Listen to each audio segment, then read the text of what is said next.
Hey, hi guys. Warning, there are a lot of jump cuts in this video because I kept having to repeat myself, so I had to cut it out, and then it just didn't sound right, so I did my best. You can tell exactly what I'm saying. Hi guys, and welcome back to my channel. For today's video, I am doing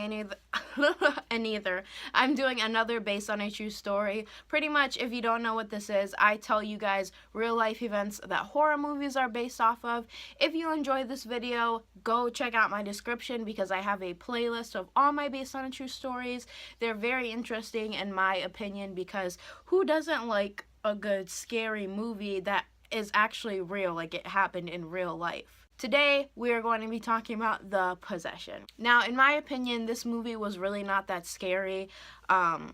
It just wasn't to me. If you want to watch it, go ahead. I think it's like a couple years old. I believe it was made in 2012.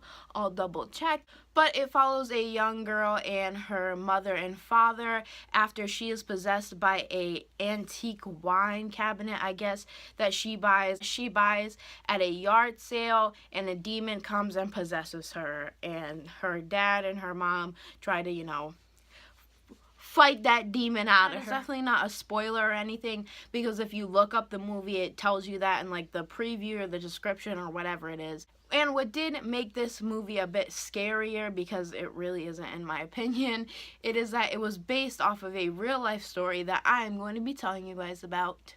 So on eBay, there was this wine box going around, a lock of hair, pennies, a wine cup, granite that was engraved with some kind of writing, a dried flower. The box was actually sold for $300 to a man named Kevin Manis. I'll put his name right here just in case, because I'm not good at pronouncing names, okay? It's Kevin Manis, I believe, though, okay? The box was owned by a woman who was 103 years old. When she came to America, she brought a couple of things, including this wine box. It was sold at an estate sale, and I'm guessing that's how it got on eBay. And the woman and her family were actually terrified of the box and just did not want it anymore. And obviously she's passed away since then, but her granddaughter has said that her grandmother was terrified of the box and just could not deal with it anymore. Kevin Manis only had this box for a short amount of time before crazy shit started happening in his life. For one, his furniture shop store got completely destroyed, and no one knows who destroyed it. He ended up giving the wine box to his mother as a gift, kind of not thinking anything of it, and she suffered from a stroke after receiving it.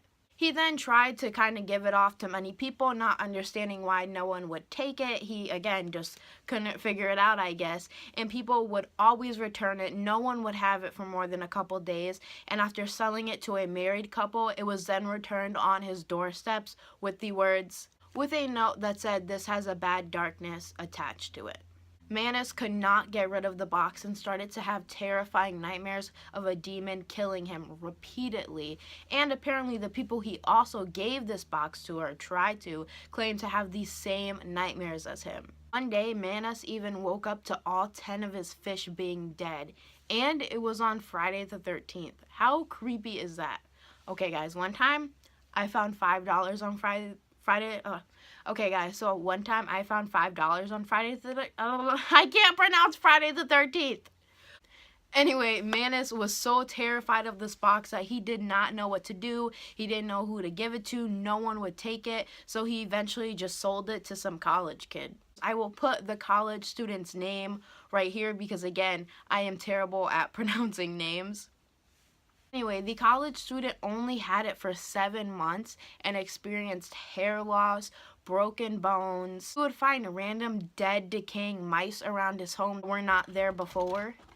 And some days, all of his electronics would go out for no apparent reason. I forgot to mention that everyone who has come in contact with this wine box claims that their house or wherever the wine box was began to stink up the place with a smell of urine and jasmine.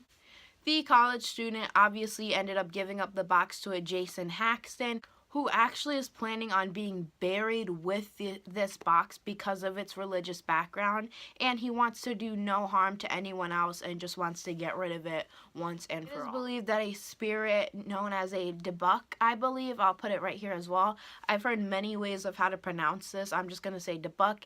It's in a lot of Jewish tales, and it is a soul that has been unable to fulfill what it needs to do in his lifetime and has come back from the dead to do so. I will link down below a whole documentary about this story. I think it is absolutely insane, and I actually really believe that it's true because she was a Holocaust survivor. She brought it back from who knows where, and obviously the Holocaust was a extremely terrible time, and a lot of people died during this time, so maybe it is a trapped soul, obviously. And I believe it. Let me know what you guys think. Go check out my playlist down below, and I will see you guys in my next video. Happy St. Patrick's Day! Okay, that's why I'm wearing this lipstick. Yeah, don't get too scared. Okay, bye guys.